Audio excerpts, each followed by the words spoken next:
दोस्तों नमस्कार, स्वागत है आप सभी का इस चैनल पे। दोस्तों देश भर के लाखों पेंशन भोगियों की पेंशन एरियर, महंगाई भत्ते को लेकर, नवंबर की पेंशन को लेकर, फिक्स मेडिकल अलाउंस को लेकर, साथ ही साथ 18 महीने के एरियर को लेकर बहुत ही बड़ी खबर, बहुत ही बड़ी खुशखबरी आ चुकी है।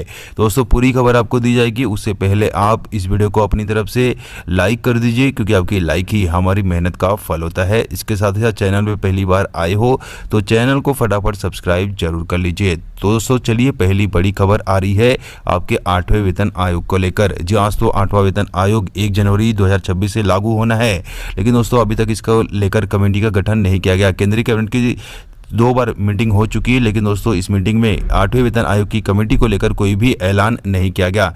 ऐसे में दोस्तों यहाँ पे केंद्र सरकार की जो पेंशन भोगी संगठन है, कर्मचारी संगठन है, उन्होंने केंद्र सरकार से गुहार लगाई है कि जल्द से जल्द इसको लेकर कमेटी का गठन किया जाए, ताकि कमेटी अपनी रिपोर्ट समय से पेश कर सके और 1 जनवरी 2026 से 8वां वेतन आयोग लग जाए। ऐसे में दोस्तों यहाँ पे आपको बता दूं कि जनवरी 2024 से आपका कुल डीए 50% को क्रॉस होने वाला है। जी हाँ, तो अभी 46% डीए है और जनवरी 2024 से कुल महंगाई भत्ता 50% को क्रॉस कर जाएगा। 50% क्रॉस होते ही आपकी सैलरी और पेंशन में बढ़ोतरी देखने को मिलने वाली है। उसी को लेकर दोस्तों यहाँ पे पेंशन भोगी संगठनों और कर्मचारी संगठनों ने राष्ट्रपति महोदय से मांग की है कि 8वें वेतन आयोग को आने में अगर टाइम है तो जब डीए 50% के ऊपर जाएगा तो उनकी सैलरी और पेंशन में बढ़ोतरी किया जाए। उनकी जो डीए है उसको मर्ज करके नई बेसिक और नई पेंशन तय किया जाए, जिससे कि उनको फ़ायदा मिल पाए। और इसके साथ साथ कुछ स्पेशल अलाउंस में बढ़ोतरी किया जाए और इसके साथ ही साथ फिटमेंट फैक्टर में बढ़ोतरी करके पेंशन भोगियों और कर्मचारियों को फायदा दिया जाए। वहीं दोस्तों अगली बड़ी खबर आ रही है कम्यूटेशन रिस्टोरेशन को लेकर। जी हाँ, तो कम्यूटेशन रिस्टोरेशन की अवधि अभी 15 साल है। तो ऐसे में दोस्तों यहाँ पे पेंशन भोगी संगठनों ने केंद्र सरकार से डिमांड की है कि गुजरात राज्य सरकार कम्यूटेशन रिस्टोरेशन की अवधि 15 साल से घटाकर 13 साल कर सकती है, तो केंद्र सरकार इसको क्यों नहीं कर सकती है। ऐसे में दोस्तों यहाँ पे संगठनों ने आवाज उठाई है और कम्यूटेशन बहाली 15 साल से घटाकर 13 साल पे करने की मांग की है। यानी कि 13 साल के बाद पेंशन भोगियों को फुल पेंशन मिलना शुरू हो जानी चाहिए, ऐसी मांग पेंशन भोगी संगठनों की तरफ से की गई है। वहीं दोस्तों अगली बड़ी खबर आ चुकी है सुप्रीम कोर्ट का बहुत ही बड़ा फैसला। सरकारी कर्मचारी पेंशन भोगी पे मुकदमा एफआईआर पुलिस कंप्लेन दर्ज कराने से पहले लेना होगा विभाग की परमिशन। जी हाँ, तो बड़ी खबर आ चुकी है कि सुप्रीम कोर्ट ने ऐतिहासिक फैसला दिया है, जिसमें कहा है कि सरकारी कर्मचारी या पेंशन भोगी के ऊपर मुकदमा एफआईआर पुलिस कंप्लेन कराने से पहले विभाग की परमिशन लेनी पड़ेगी। डायरेक्ट मुकदमा या एफआईआर दर्ज नहीं किया जा सकता है। ऐसे में दोस्तों देश भर के लाखों कर्मचारियों और पेंशन भोगियों को तोहफा मिल चुका है। वहीं दोस्तों अगली बड़ी खबर आ चुकी है ORP2 एरियर की तीसरी किस्त आपको दिवाली के पहले मिलने वाली है। जी हाँ, तो ORP2 एरियर की तीसरी किस्त आपको दिवाली के पहले मिलने वाला है। वहीं दोस्तों अगली बड़ी खबर आ चुकी है सुप्रीम कोर्ट ने ऐतिहासिक फैसला सुनाया है, जिसमें कहा है कि पेंशन भोगियों की गरिमा के लिए पेंशन जरूरी है, पेंशन को रोका या कम नहीं किया जा सकता है।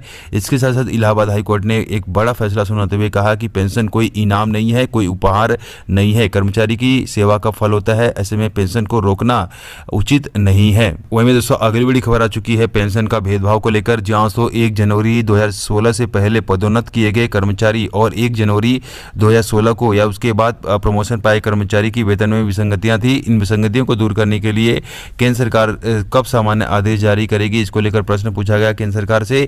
तो इसको लेकर केंद्र सरकार ने कहा कि इन विसंगतियों को दूर करने के लिए केंद्र सरकार ने जुलाई 2023 में एक आदेश जारी किया था और उस आदेश के अनुसार इन विसंगतियों को दूर किया जा रहा है और उनकी पेंशन में बढ़ोतरी की जा रही है, उसको सुधारा जा रहा है। वहीं दोस्तों देश भर के जितने भी डिफेंस के पेंशन भोगी हैं तो वे अपने पेंशन अकाउंट को डीएसपी अकाउंट में चेंज करा लें, जिससे कि उनको ढेर सारे फायदे मिलने वाले हैं। बैंक में जाकर वे एप्लीकेशन देकर अपने नॉर्मल अकाउंट को, पेंशन अकाउंट को डीएसपी अकाउंट में चेंज करा सकते हैं। उसमें उनको ढेर सारे फायदे मिलेंगे, जैसे कि व्यक्तिगत दुर्घटना होने पर उनको बीमा कवर मिलता है। इसके साथ ही साथ 2 महीने की वेतन के बराबर एडवांस में भी पेंशन ले सकते हैं। वहीं दोस्तों अगली बड़ी खबर आ चुकी है केंद्र सरकार ने एक नोटिफिकेशन जारी किया है, जिसमें कहा है कि आधार नंबर शेयर करने से कोई भी व्यक्ति आपके अकाउंट को हैक नहीं कर सकता है। ऐसे में दोस्तों यहाँ पे केंद्र सरकार ने कहा है कि आधार नंबर पूरी तरह से सेफ है, आपको इसको लेकर घबराना नहीं है, आप किसी के साथ इसको शेयर कर सकते हैं। वहीं दोस्तों अगली बड़ी खबर आ रही है एसबीआई ने अपने ग्राहकों के लिए एक नई सर्विस की शुरुआत की है। जी हाँ, तो अब आपको बैंकों में पासबुक ले जाने की जरूरत नहीं पड़ेगी। अब आपका सारा काम आपके आधार कार्ड से ही हो जाएगा। वहीं दोस्तों देश भर के लाखों सीनियर सिटीजन और पेंशन धारकों के लिए केंद्र सरकार ने एक इंपॉर्टेंट सर्कुलर जारी किया है, जिसमें कहा है कि बैंकों में अलग से पेंशन भोगियों के लिए चेंबर बनाए जाए और बैंकों में पेंशन भोगियों को देर तक बैठाया नहीं जाए। उनके काम को सबसे पहले प्रायोरिटी देकर किया जाए और अगर उनको कोई भी फॉर्म भरने में तकलीफ हो रही है तो बैंक के कर्मचारी अधिकारी उनका फॉर्म फ्री में भरेंगे और उनके सारे काम पहले करेंगे और उनके साथ आदर की भावना के साथ व्यवहार करेंगे।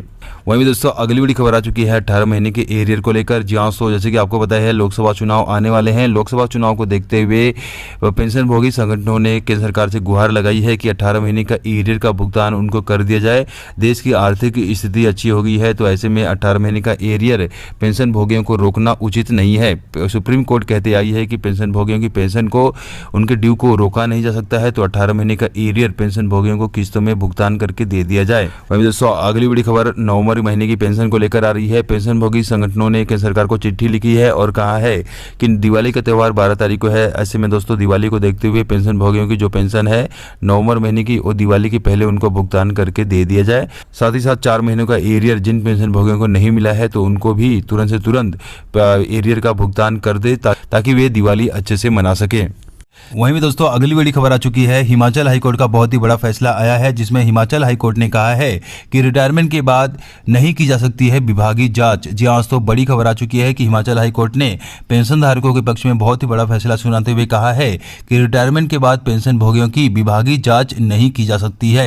वहीं दोस्तों अगली बड़ी खबर आ चुकी है डीए को लेकर। जी हाँ दोस्तों, महंगाई भत्ते के नए आंकड़े जारी कर दिए गए हैं। सितंबर महीने का नया आंकड़ा एआईसीपीएन का आंकड़ा जारी कर दिया गया है। एआईसीपीएन में 1.7% की गिरावट देखने को मिली है, फिर भी आपका महंगाई भत्ता 50% के ऊपर पहुंचने वाला है। जी हाँ दोस्तों, 1 जनवरी 2024 से आपका महंगाई भत्ता फिर से बढ़ेगा। ऐसे में दोस्तों आपके महंगाई भत्ते में 4% की फिर से बढ़ोतरी होने वाली है और कुल महंगाई भत्ता 46% से बढ़कर 50% होने वाला है।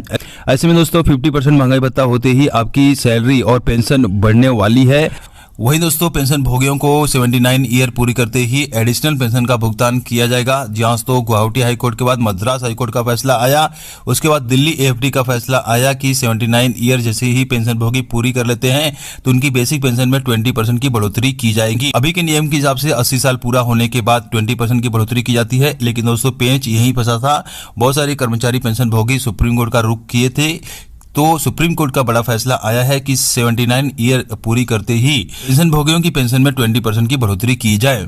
वहीं दोस्तों फिक्स मेडिकल अलाउंस में बढ़ोतरी को लेकर बहुत ही बड़ी खबर आ चुकी है कि फिक्स मेडिकल अलाउंस 1000 रुपए से बढ़ाकर 3000 रुपए किया जाने वाला है। जी हाँ दोस्तों, 18 तारीख को मीटिंग हुई थी और उस मीटिंग में फिक्स मेडिकल अलाउंस को लेकर बड़ी खबर आ चुकी है कि अब आपका फिक्स मेडिकल अलाउंस रिवाइज किया जाने वाला है। 5वें वेतन आयोग में रिवाइज किया गया, 6वें वेतन आयोग में रिवाइज किया गया, लेकिन 7वें वेतन आयोग में आपका फिक्स मेडिकल अलाउंस रिवाइज नहीं किया गया। तो आपके लिए अच्छी खबर आ चुकी है कि अब फिक्स मेडिकल अलाउंस आपका 3000 रुपए होने वाला है। वहीं दोस्तों पेंशन में 5%, 10% और 15% पेंशन में बढ़ोतरी को लेकर भी 18 तारीख को मीटिंग हुई थी और उस मीटिंग में यह फैसला लिया गया कि पेंशन में बढ़ोतरी का फायदा दिया जाए।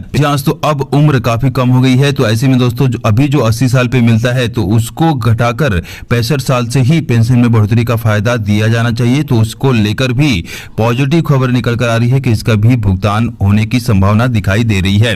वहीं भी दोस्तों अगली बड़ी खबर आ चुकी है, पेंशन भोगियों को भी मिलेगा बोनस। जी हाँ दोस्तों, बड़ी खबर आ चुकी है कि पेंशन भोगियों को भी बोनस मिलने वाला है। जी हाँ दोस्तों, आपको बता दूं कि जो बोनस का ऐलान किया गया उसमें बताया गया कि 1 अप्रैल 2022 से लेकर 31 मार्च 2023 के बीच जो पेंशन भोगी जो कर्मचारी रिटायर हुए हैं तो उनको भी बोनस का फायदा दिया जाएगा। क्योंकि दोस्तों ये जो बोनस मिल रहा है वो फाइनेंशियल ईयर के हिसाब से मिलता है, तो जो 1 अप्रैल 2022 से लेकर 31 मार्च 2023 के बीच में रिटायर हुए हैं तो उनको भी बोनस का फायदा दिया जाएगा।